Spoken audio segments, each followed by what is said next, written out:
temas, brindar educación ambiental, también enseñar a proteger a las especies. Esto es el proyecto Quelonios. Acompáñenme a averiguar de qué se trata.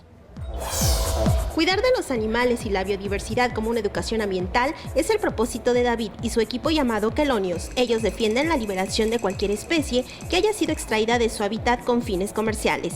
También tienen como objetivo resguardar diversas especies para que continúen con la evolución de la vida silvestre y erradicar la idea de adoptar a tortugas y serpientes como mascotas. Principalmente nos enfocamos a lo que es el tema de educación ambiental.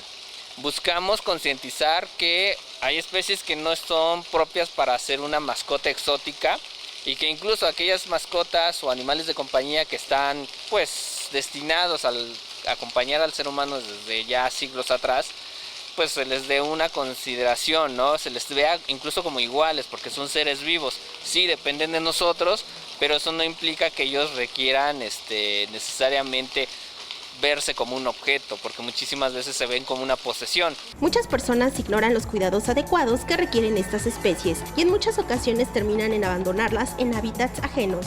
Es por eso que promueven el respeto hacia la biodiversidad y ecosistemas, eliminando el tráfico ilegal de flora, fauna y maltrato animal.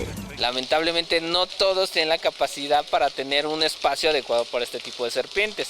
Y sí se ha dado los casos de que hay serpientes que llegan a ser liberadas o escapan de sus encierros y se vuelven un problema vital para la biodiversidad. Buscan a través de la poesía, belly dance y eventos musicales como el próximo 2 de noviembre para difundir nuevas formas de conocer el cuidado de estas especies, colaborando con el Jardín Botánico y el Instituto de Biología de la Universidad Nacional Autónoma de México.